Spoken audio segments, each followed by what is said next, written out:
Hello folks, this is Hugo Mantilla again. As I mentioned last video, today what I would like to have is a very brief class accompanied by a PowerPoint presentation on very basic concepts on evolution. So the idea of this class is for everybody to be on the same page in terms of these concepts. Because despite well known, sometimes we can be confused talking about some issues related to evolution. So this is the outline of the class. We are going to start talking about descriptive biology versus comparative biology. And then we are going to jump into time. And why time? Because time is the dimension in which evolution happens. So the accumulation of changes from one generation to the next. And that's why, so we are going to make a differentiation between chronological time and generational time. I have some examples. It's my desire that you guys enjoy that examples. And then we are going to cover what Charles Darwin said in his natural selection theory. And then we are going to talk about a little bit of trees as representations of the evolutionary process. And then we are going to have a very short, simple, but introductory workshop on RStudio and how to handle trees with some scripts that I also add as part of the supporting material. Well, folks, comparative biology differs from descriptive biology in the sense that descriptive biology talks about general biology and it involves, of course, a description of different processes. And in what we do in comparative biology is to analyze characteristics among different species, looking for similarities and differences. And what you look at when you do these comparisons is looking for the ancestral origin of these patterns, which is basically evolution. So the theory that supports comparative biology is evolution. It is more explicative and it allows us for testing hypotheses, evolutionary hypotheses in different fields. I just brought as an example systematics, embryology, and biogeography. One of the problems that we have when we talk about evolution is that the word evolution implies some kind of improvement. Something like going from a simple condition to a more complex condition. And in biological history, it happens. It happens many times.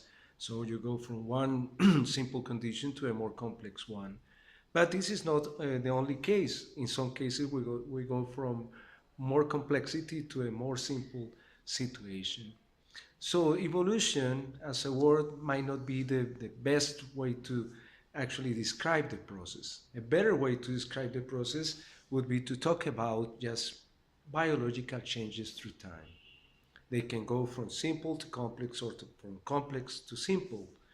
And it involves also something that we know by looking at nature, a lot of recycling.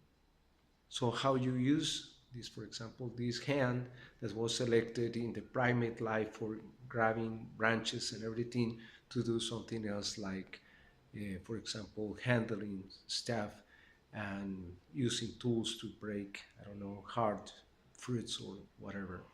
So this recycling is within a concept that is called co-option. And in many ways, what we are talking about is co-option instead of evolution in the sense of improvement.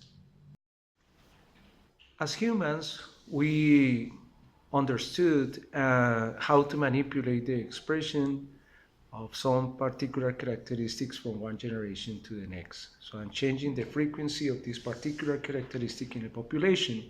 This is in the basis of what we call artificial selection and domestication of different plants and animals. I brought as an example the case of the wild pepper. By selecting, for example, plants with larger leaves, more succulent, more nutritious leaves, you ended up having something like a lettuce. And a lettuce looks very different from the original wild pepper plant. But you can select another characteristic like a cauliflower by selecting the more succulent or more nutritious, in this case, flower pods. So a cauliflower looks very different from a lettuce, and both of them they look different from the original plant. In his Origin of the Species by Natural Selection in 1859, Darwin asserted three very important things that, despite are very obvious, he was the first one who put them together. These three statements are here. So many individuals are born and just few survive. And as an example of this, I brought this picture of these turtles that just hatching from their eggs, hundreds of eggs, maybe thousand, and just few individuals are able to reach the ocean. And inside the ocean there are many predators, and just few individuals survive and maintain the population. From these descendants, some of them they have changes, and it comes from the fact that life is based on the copy of the DNA, and it always involves, so any sort of copying process always involves the accumulation of changes, potential mistakes that are produced within the process of duplicate information. And the third very important aspect is that these differences involve some uh, differential in the reproductive success among different individuals. So all this process is mediated by the environment, and that's why the theory receives the name of origin of the species by natural selection. It's actually the environment who set the rules of the game of selection among the variety of individuals that we have in a particular population. Well, at this point, so we have to differentiate between two types of accumulation of changes within living organisms. So the first one that refers with the accumulation of changes within the lifespan of a single individual. This is what we call the ontogenic changes or the ontogeny. From changes that happen, as we mentioned, from one generation to the next. This is genealogic changes or changes within a lineage. So, and they are the ones that refer actually to evolution. So the problem that we have, particularly with microevolution, is that to perceive a substantial amount of changes may take a lot of time. So when we are dealing with artificial selection or human selection, we are putting the pressure. So we are the ones that are selecting from an offspring of dogs, the larger ones, or from a particular stock of plants, the ones that produce the larger, for example, fruits or the sweetest fruits. So we are putting the pressure. But in natural selection, so it depends on the environment, on how strong are the selective forces. Temperature changes from glacial period to an interglacial period, for example. And it is difficult within the lifespan of a single human being, for example, to perceive all the accumulation of changes that happen, for example, from the ancestral ungulate that ended up being an aquatic mammal like a whale or a dolphin. So this is something that we need to take into consideration. So changes from that happen within the lifespan of a single individual, like the ontogenic changes represented in our presentation, like the aging process. This is my own aging process, and from changes that happen from one generation to the next.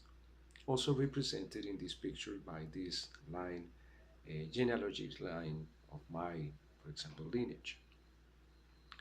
So this is when I ask my students to do that, it is extremely difficult for them to figure out how many generations, for example, separate us from one of the main characters of the history. Not very many generations ago, for example, Bolivar. Bolivar was the main character of the independence of Colombia from Spain. And he lives between 1730 and 18 something. So when I ask the students, so how many generations separate ourselves from Bolivar, I get numbers from 3, 4, 2, 200. So, and this is something that is completely understandable. There is no reason for a human to have a perception of time that goes beyond his lifespan. Even within the lifespan, so for example, memories start to vanish. So when we try to go back and try to recall, for example, what was the color of the first shoes that you had. So something that doesn't happen long time ago. There, like let's say in my case, like I don't know, 50 years ago or something, half a century, which is nothing in macro evolution, and those memories are already vanished. Darwin was very important because within his ideas he introduced a very important concept. So, and it's the accumulation of changes, but also the scale in which these changes are accumulated. So, for example, when we look at a group of animals that might look similar in their morphology, as for example these mice or rodents that we have in here. So we start thinking of the history that joins all these variations to its ancestor.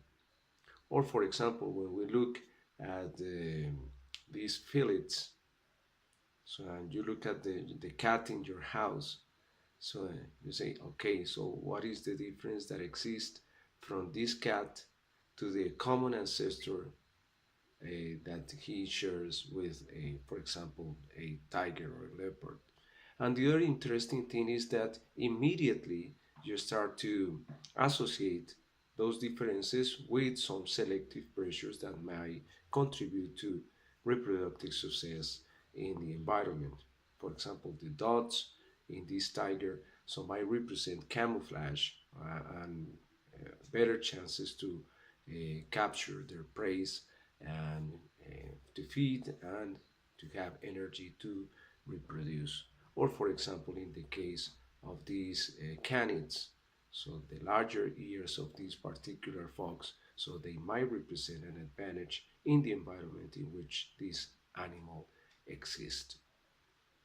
So, in summary, so what we are doing when we are doing phylogenetics analysis or when we perform phylogenetic analysis, we put together all these different characteristics of the variation of life and trying to find the way to connect them through an algorithm of similarities and differences in a common line of ancestors. So how the variation is accumulated, how is behaving the variance across these different lines, evolutionary lines or lineages.